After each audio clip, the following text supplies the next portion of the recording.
लखनऊ शहर में सुमन देवी नाम की एक वृद्ध विधवा महिला रहती थी। उनका बेटा रोहित और बहू नेहा भी उन्हीं के साथ रहते थे। सुमन देवी एक सरकारी नौकरी करती थी और उनकी तनख्वाह से ही पूरे घर का खर्च चलता था। रोहित और नेहा का स्वभाव बहुत ही नालायक था। दोनों की आदतें खर्चीली थी और वे दिन रात बस मौज मस्ती में लगे रहते थे। सुमन देवी उन्हें हमेशा समझाती रहती थी, पर उन दोनों के कान पर जूं तक नहीं रेंगती थी। वो तो एक कान से बात को सुनते और दूसरे से निकाल देते।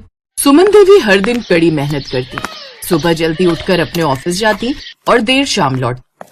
उनकी तनख्वाह महीने के अंत में आती, जिससे वो घर का खर्च चलाती और कुछ पैसे बचाने की कोशिश करती। लेकिन रोहित और नेहा की आदतों के कारण उनका पैसों को बचाना मुश्किल हो जाता था। रोहित, चलो ना, पिक्चर का टाइम हो रहा है। माँ जी जरा 500 रुपए देना। हाँ, एक काम करो माँ, 1000 दे दो। तुम दोनों कल ही तो होटल में खाना खाने गए थे, आज फिर पिक्चर देखने जा रहे हो। अरे ये रोज रोज फालतू के खर्चे करना कम करो, थोड़ा जोड़ कर रखो, बुरे वक्त के लिए बचाओ। पैसा काम आता है, सेविंग करो। रोहित बेटा, जब से तुम्हारी नौकरी छूटी है तुमने दूसरा काम भी नहीं ढूंढा। तुम जानते हो मेरी नौकरी से ही घर का खर्च चल रहा है। भगवान न करे अगर मुझे कुछ हो गया तो तुम दोनों क्या करोगे? हमारे पास तो छत भी नहीं है। जहां मेरी नौकरी छूटी है सरकारी क्वार्टर भी हमें खाली करना पड़ जाएगा। फिर हम कहाँ जाएंगे? माँ जी, तब की तब देखी जाएगी। अब जब तक आपकी नौकरी है तब तक तो हमें एंजॉय करने दो। मुझे तो ऐसा लगता है कि आप हम दोनों को नजर लगाती हो। हम दोनों का बाहर घूमना आपको पसंद नहीं है। माँ, जब हम कहीं जा रहे होते ना तभी तुम टोककर हमारा मूड खराब कर देती हो। मैं जा ही नहीं रहा पिक्चर देखने। मुझे ऐसा लगता है कि जैसे मैं आपके टुकड़ों में पल रहा हूँ। नहीं बेटा, ऐसी बात नहीं है। मैं तुम्हारे भले के लिए ही तो समझाती हूँ तुम्हें। रुको, मैं पैसे लेकर आती हूँ। सुमित्रा देवी अंदर जाती है और जुड़े हुए कुछ पैसों में से 1000 रुपए रोहित के हाथ में दे देती है। रोहित और नेहा घूमने चले जाते हैं।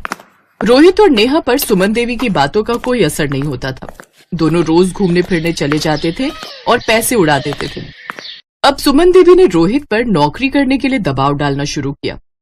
रोहित जब भी नौकरी के लिए इंटरव्यू देने जाता तो नेहा को भी अपने साथ ले जाता। अब जब नेहा साथ होती तो रोहित उल्टा सीधा इंटरव्यू जल्दबाजी में दे देता। उसके बाद वो दोनों फिर घूमने निकल जाते। इंटरव्यू तो एक बहाना था, वो दोनों तो बस घूमने का मौका ढूंढते थे। अब इंटरव्यू देने के लिए सुमन देवी बेचारी रोहित को आने जाने के पैसे भी देती और उसे थोड़ी पता था कि रोहित इंटरव्यू जल्दबाजी में देता था।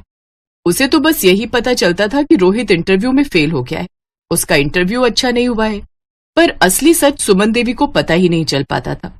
पर एक दिन सुमन देवी ने अपने काम से लौटते समय बहू और बेटे को ठेले से चाट पकौड़ी खाते हुए देख लिया और वो हैरान रह गई। आज तो रोहित का इंटरव्यू था। मैं जब काम पर निकली थी तो रोहित को इंटरव्यू देने जाने के लिए बस का किराया देकर गई थी, पर इस समय तो रोहित को ऑफिस में होना चाहिए था जहां इसका इंटरव्यू है। ये दोनों तो यहाँ चाट पकौड़ी खा रहे हैं। सुमन देवी रोहित और नेहा के पास जाती है। अरे माँ, तुम और यहाँ? हाँ, आज जल्दी घर लौट रही थी, पर तुम्हारा तो इंटरव्यू था ना शाम का। तुम यहाँ क्या कर रहे हो? माँ, वो मेरा इंटरव्यू कैंसिल हो गया, पहुँचने में थोड़ा लेट हो गया था। नेहा का मन था चाट पकौड़ी खाने का तो हम दोनों यहीं रुक गए। बस घर जा ही रहे थे, साथ चलते हैं। हाँ, और थोड़ा पैक भी करवा लेंगे, घर पर जाकर रोटी नहीं बनानी पड़ेगी। सुमन देवी समझ चुकी थी कि ये दोनों बिल्कुल भी समझदार नहीं है। रोहित के साथ साथ नेहा भी बिल्कुल भी जिम्मेदार नहीं है।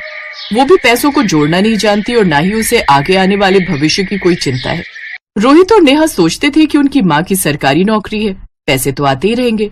फिर एक वक्त ऐसा आया जब सुमन देवी की तबीयत अचानक खराब हो गई और वे काम पर नहीं जा सके। उनकी तनख्वाह रुक गई और घर में पैसे की तंगी आ गई। सुमन देवी की नौकरी छूट गई और उन्हें सरकारी क्वार्टर छोड़ना पड़ा। बस उन्हें पेंशन ही मिल रही थी, जिससे घर का गुजारा करना बहुत मुश्किल हो गया। अचानक नेहा भी प्रेग्नेंट हो गई। अब सब कुछ एक साथ। जब जिम्मेदारियां बढ़ी तब जाकर रोहित और नेहा को समझ आई, पर अभी कुछ था जो बताना बाकी था। माँ, तुम ठीक कहती थी कि खर्चा कम करें, संभाल कर करें, जोड़ कर रखें, पर मैंने और नेहा ने आपकी बात को कभी नहीं माना। आज एकदम से सारी परेशानियां सिर पर आ गई। इधर नेहा प्रेग्नेंट है, मुझे नौकरी भी नहीं मिल रही। सब कैसे होगा माँ? चिंता मत कर, मैंने तेरी नौकरी की बात कर ली है। बस तुझे पूरी मेहनत के साथ नौकरी करनी होगी। समय पर जाना है, समय पर आना है, बिल्कुल भी लापरवाही नहीं रखना बेटा। सरकारी नौकरी बहुत मुश्किल से मिलती है। मैं पूरी मेहनत करूंगा। मैं अब कोई लापरवाही नहीं करूंगा। मैं वचन देता हूं, मैं खूब मेहनत करूंगा। सुमन देवी बहुत सालों से सरकारी नौकरी करती आ रही थी। इस वजह से सुमन देवी ने बात की और रोहित को सरकारी नौकरी मिल गई। रोहित खूब मेहनत से नौकरी करने लगा। अब उसने फालतू खर्च करने भी बंद कर दिए। नेहा भी समझदार बन गई। उसने भी जोड़ना शुरू कर दिया ताकि वो अपने आने वाले बच्चों के लिए जरूरत के पैसे निकाल सके। जब रोहित नौकरी पर जाने लगा तो सुमन देवी ने घर पर रहना और नेहा की देखभाल करना शुरू कर दिया। सुमन देवी को खुशी थी कि आज उसके बेटा बहू जिम्मेदार हो गए थे।